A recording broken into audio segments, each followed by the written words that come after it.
So why don't we, well, we'll start with you since you have a microphone. What we're going to start with is just a quick intro, self-intro, who you are, your organization, and each of you just very briefly say what got you interested initially in blockchain technology. Brilliant, brilliant. So I just wanted to say I really enjoyed the talk by Standard Bank. We actually are working quite closely with their head of blockchain. So right, I was at a meetup earlier Tuesday, this week, and someone from Standard did speak. Yeah. So they are doing some very, very interesting stuff. Mm-hmm. But who are we? So I'm Brenton Naicker. If you saw a slightly fairer man named Gideon on the program, he had a last-minute trip to Switzerland, which is always a good problem to have.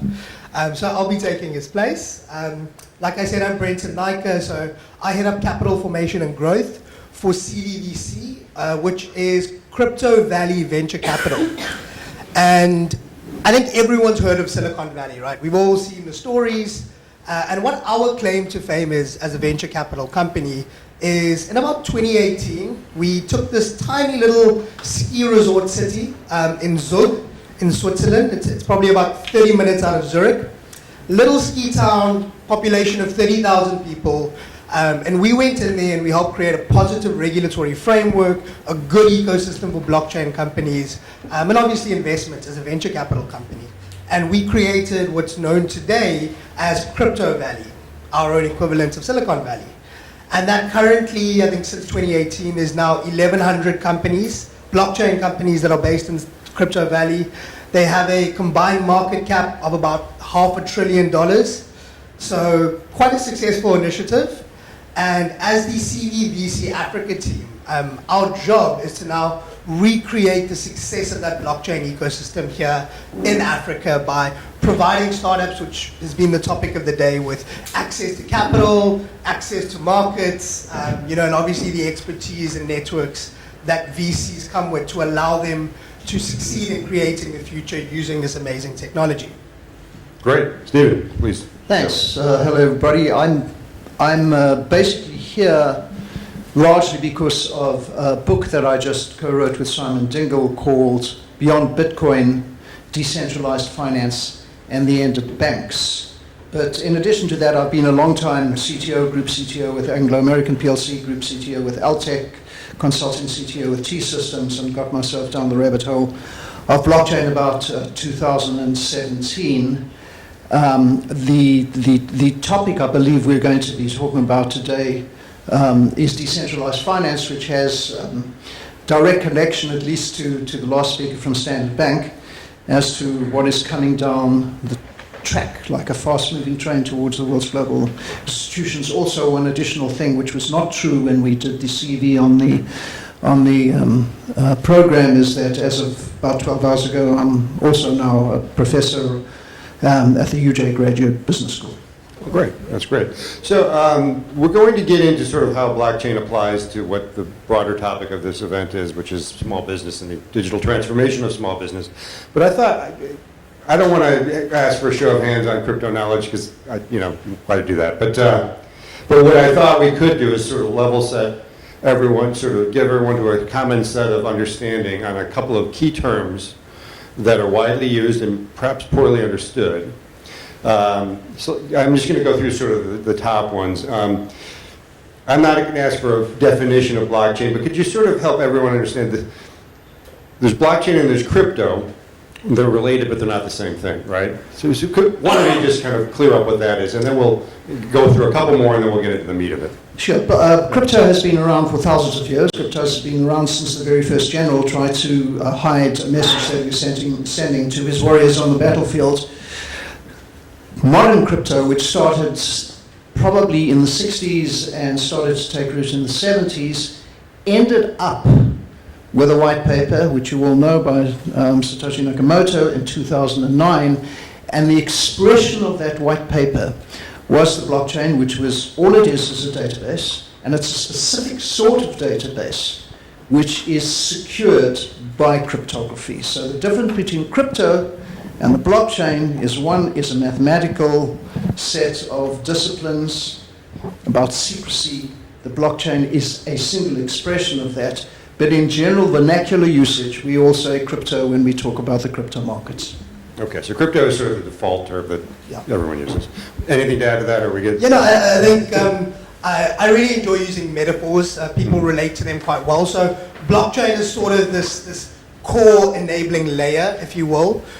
You know, the same way the internet is a layer upon which multiple applications are built, and cryptocurrencies, and this, particularly in the way we use them, are these applications which are built off of this base layer on top of blockchains, which are that enabling technology that allow them to live pretty much. So a blockchain, that base layer, like the internet, the cryptocurrencies are these specific websites or applications built on that technology. Okay, so cool, let's march through a couple more quickly. I'll give this one to you since you just wrote a book about it. When we say DeFi, what does that actually mean? All right. Decentralized finance. Right, so DeFi,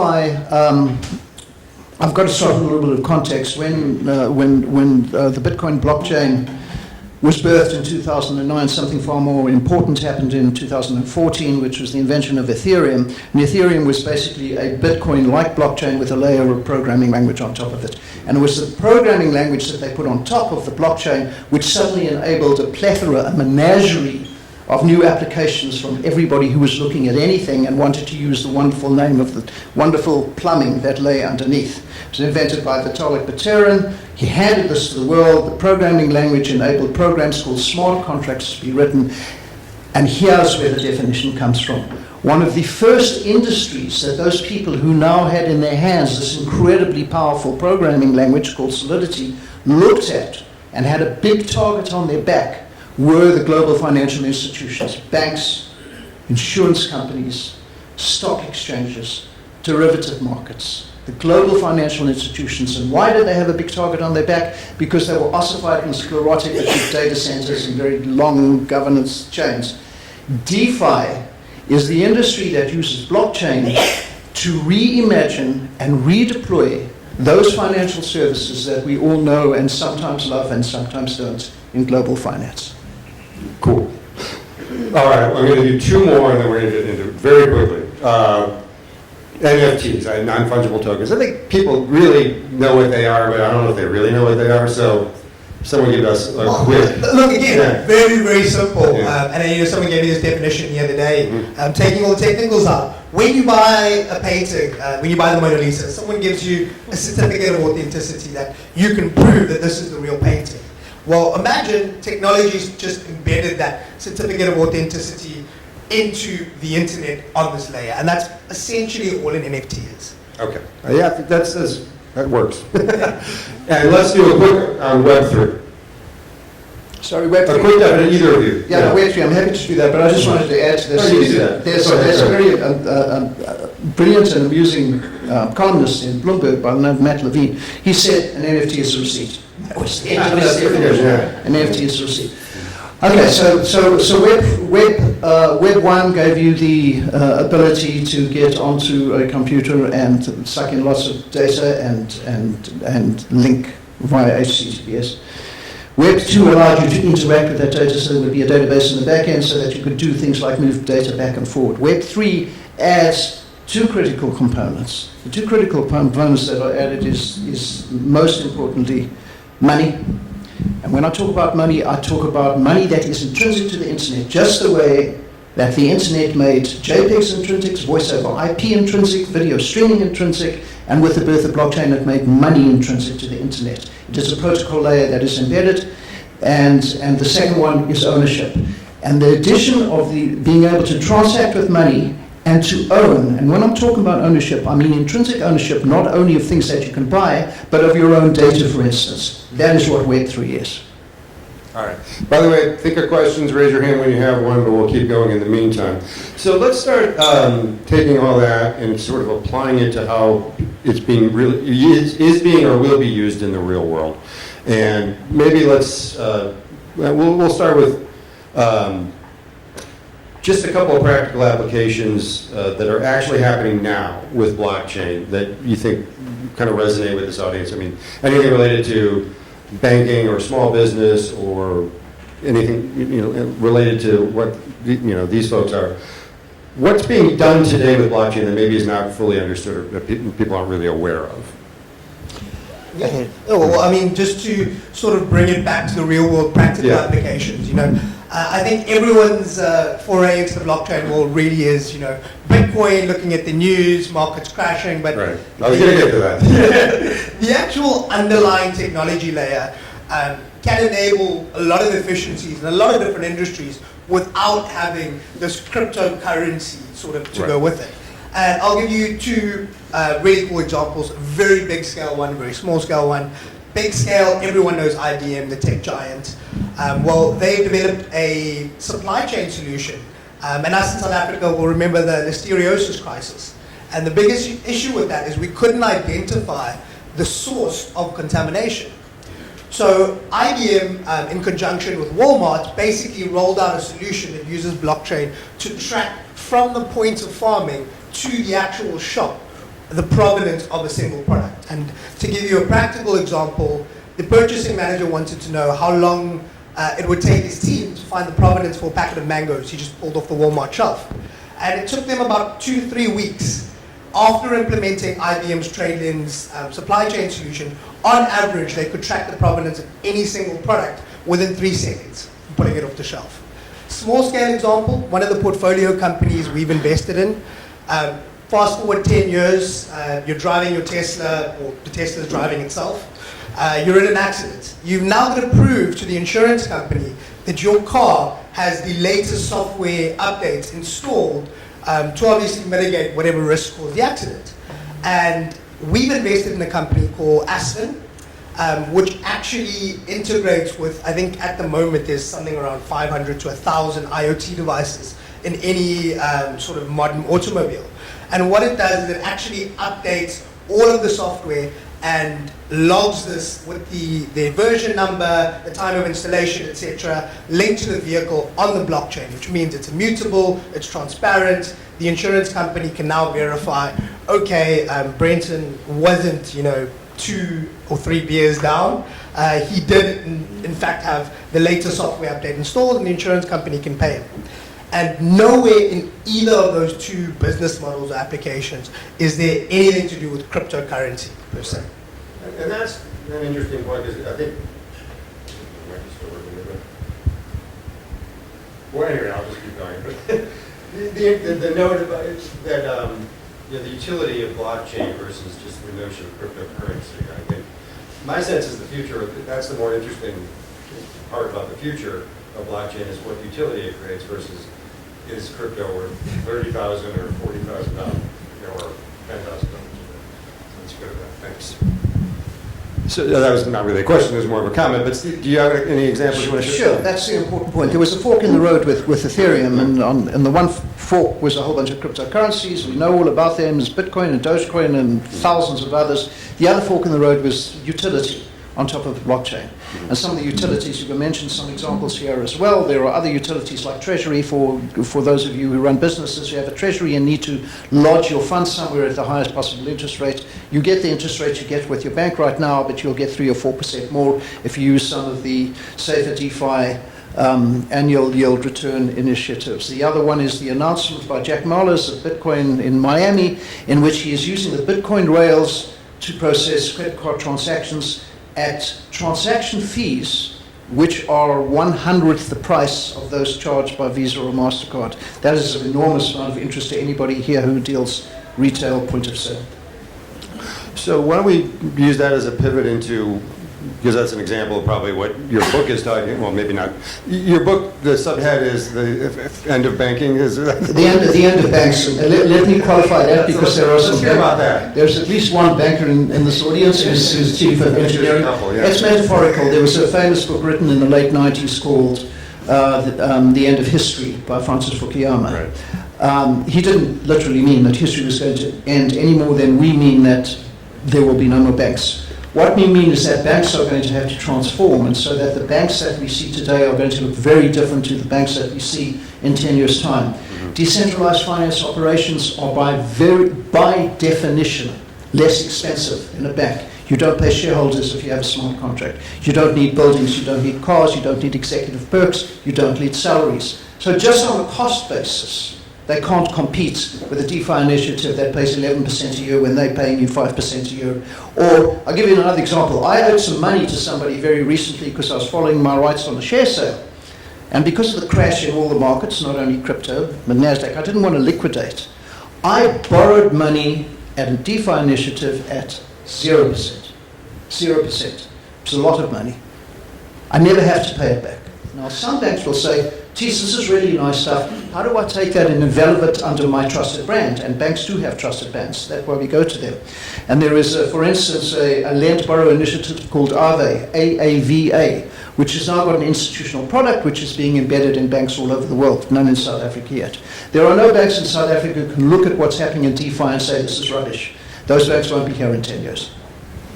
So let's, I want each of you to give some thoughts on how you think blockchain, in the presently or in the future, will help small businesses either access capital or run their businesses more efficiently or whatever it is. If you have a couple quick thoughts on specific to SMEs.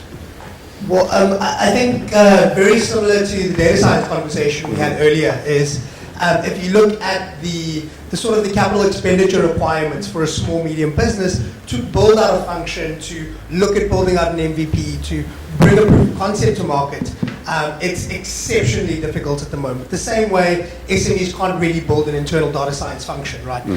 Just to give you a heads up, blockchain engineers are currently commanding about as much as the top AI engineers in the world. So it's very difficult, although there's a lot of value to be had for SMEs to leverage this technology.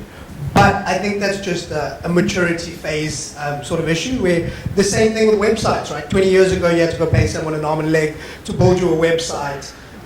Nowadays, you just go pay $9 to WordPress, right? Exactly. And I think the same trend is going to come to market with data science, and I think the same trend will come to market with blockchain. I mean, we actually invested in a company called Forward Protocol, which is building the WordPress of Web3, so to speak. And I think in the near future, there'll be a lot of these enabling tool sets, so to speak, that will allow the SMEs to really leverage the benefits of this technology. Do you have something there? Okay, then we'll go to the question then. Here. Thank you very much. Hi, Brenton. Hi, Stephen.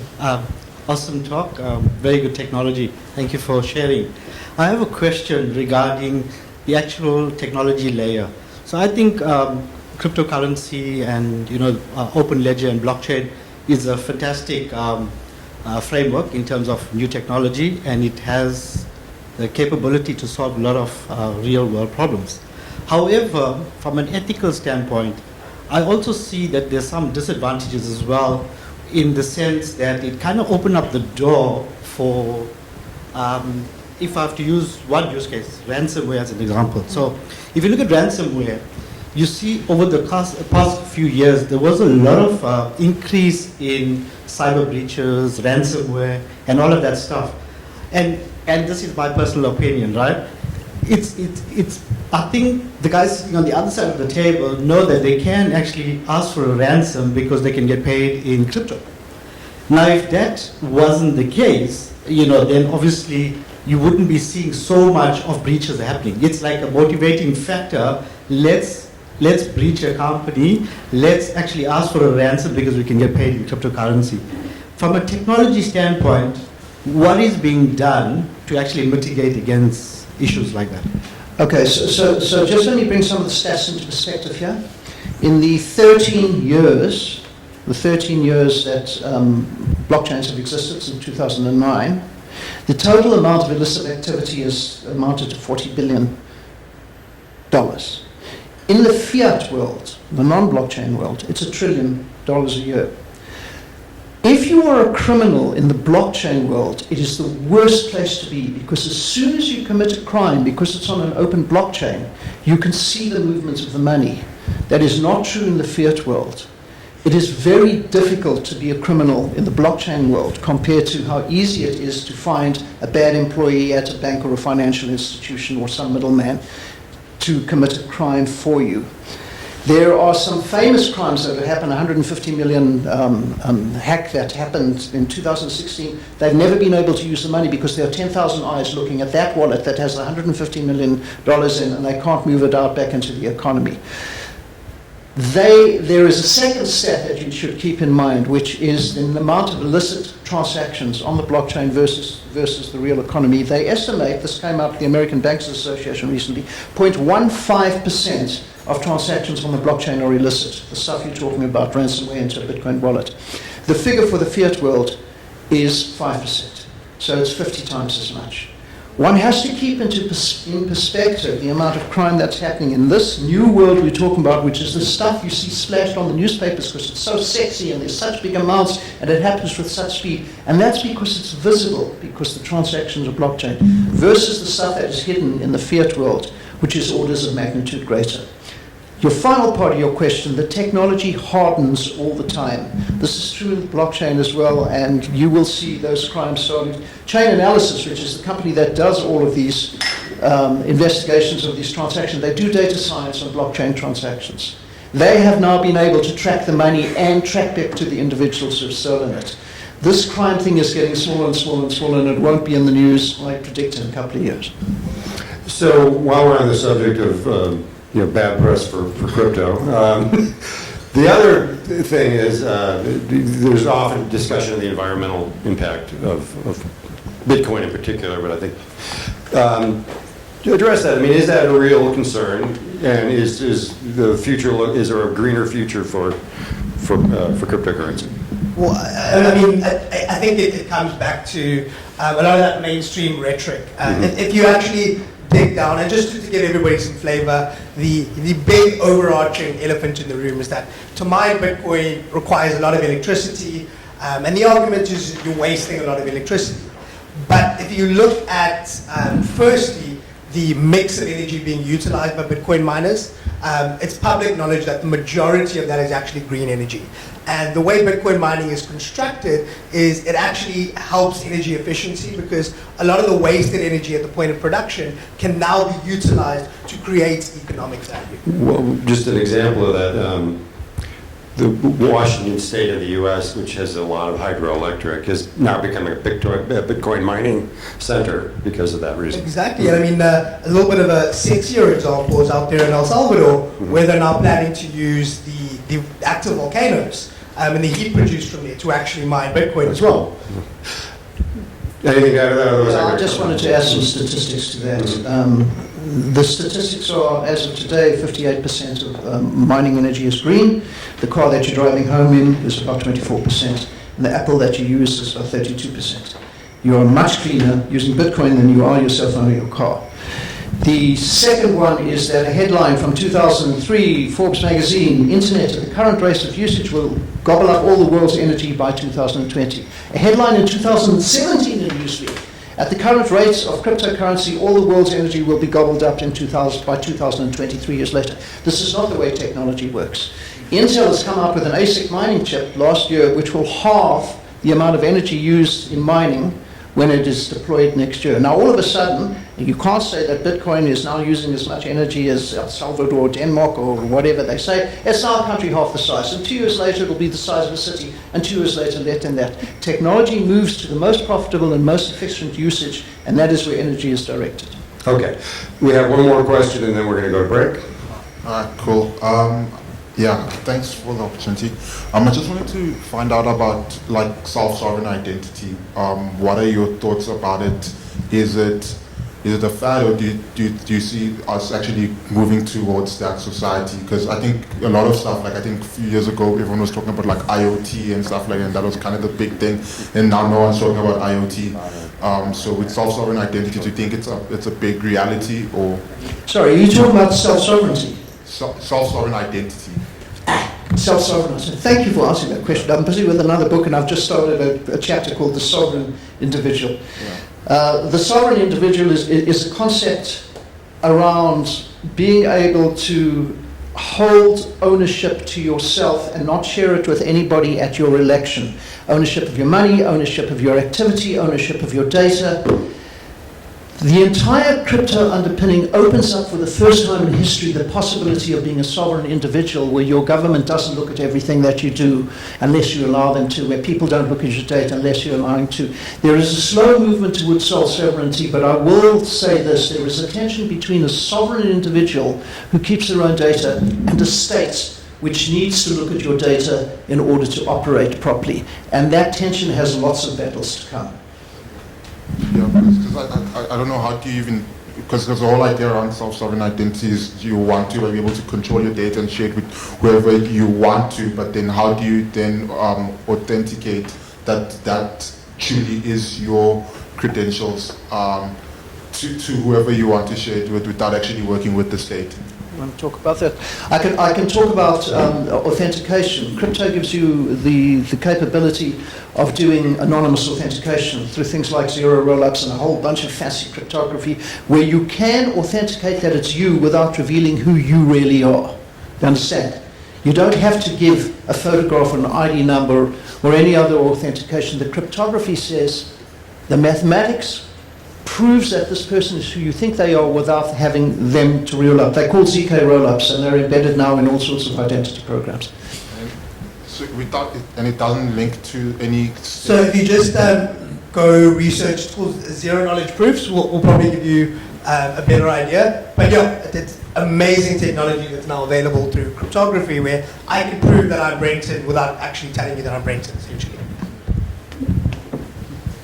We have one more question here from Komatsu. Yeah, no, thank you, gentlemen. I'm equally excited about what technology can do in this space. But what are your thoughts about the counterbalancing force of how regulators and legislators and politicians will react to this? Given what we already see in the US as the general demeanor of politicians to technology companies. Good, thank you. There is a chapter in my book on regulation. By the way, if anybody wants to go down to exclusive and ask for Beyond Bitcoin, it's sitting there on the shelf. Regulation is the great battleground today, as you know, and regulation stretches a spectrum between what is happening in China, in which that regulation, those central bank digital currencies are actually a means for citizen surveillance and nothing else, all the way to countries like El Salvador, which are not regulating at all. Somewhere in the middle, there is rational stuff going on. Anybody who is a maximalist, a crypto maximalist, and says we don't need regulation, we don't want regulation, is, in my opinion, incorrect. Nation states can't operate without regulation. You can't collect taxes without proper regulation. Without taxes, you don't get roads. I shouldn't be saying that in South Africa, but without taxes, you don't get roads and armies. Without regulation, you can fund terrorists. Without regulation, etc., etc., etc. That war is shaping up now. And there are a lot of battles, especially after the last few days with stablecoins to be fought. But it is our opinion, this is me and my co-author, that rational regulation will become, it will be welcome, banks will be involved in it, etc., etc. Important. Absolutely. I mean, just to add to that point as well, we were chatting at that event on Tuesday, and I think that regulatory clarity is really the missing piece for us to see the exponential adoption of this technology sort of globally, and it just being ubiquitously used for things like remittance, etc., which are use cases that are far more efficient today, but we just don't have a regulatory framework for them to operate within. So I think it's actually the missing piece that we need. All right, so I'm afraid we're going to have to end it there. So that was a great conversation. We could have gone on for quite a bit longer.